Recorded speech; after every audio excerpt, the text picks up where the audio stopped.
une petite vidéo quickie qui me donne l'occasion de lancer une nouvelle rubrique sur ma chaîne. Alors je vous vois venir, bande de petits pervers, mais non, car dans cette rubrique, je vous propose simplement une chronique rapide d'un livre que j'ai lu et que j'ai aimé. En gros, moins de post-production, moins d'effets spéciaux, mais toujours l'envie de partage. Alors ne flippez pas, j'en vois au fond qui s'inquiète déjà. Je continue à bosser sur mon excellente émission Il en pense quoi Nico.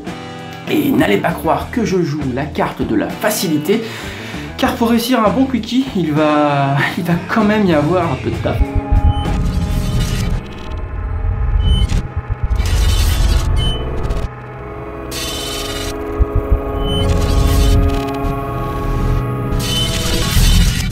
Alors pour inaugurer comme il se doit cette nouvelle rubrique, je vais vous parler de ma dernière lecture en vrille de John Mayer, paru en 2016 et sous-titré Une enquête de Benny Grissel. Benny Grissel, c'est le flic chez les Hawks Faucons en English, l'unité spéciale de la police chargée de combattre la corruption et le crime organisé. Tout un programme.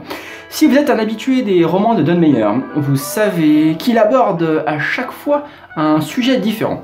Dans En vrille, l'auteur sud-africain se focalise sur les vignobles d'Afrique du Sud, justement. Je ne vais pas trop rentrer dans l'intrigue car j'aime bien laisser la surprise au lecteur, mais sachez toutefois que dans ce polar se mêle une enquête pour retrouver le meurtrier du jeune fondateur d'un site internet proposant de faux alibis aux aventures extra-conjugales, et un entretien entre une avocate et un propriétaire d'une exploitation viticole racontant l'histoire de sa famille. Mystérieux, non? N'ayez crainte, au bout d'un certain temps, on comprend enfin le lien entre les deux récits. Alors ce n'est pas le meilleur de John Mayer que j'ai lu, malgré tout la construction est superbe et l'intrigue prenante.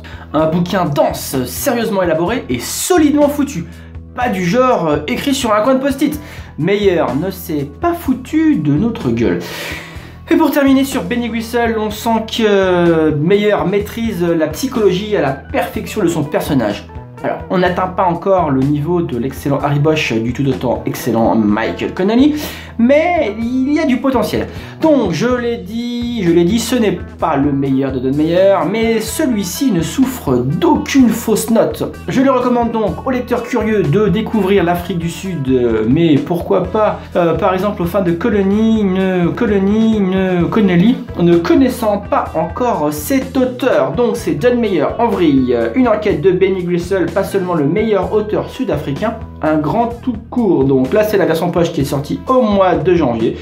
Un bon moment de lecture, une bonne intrigue, tout est parfait.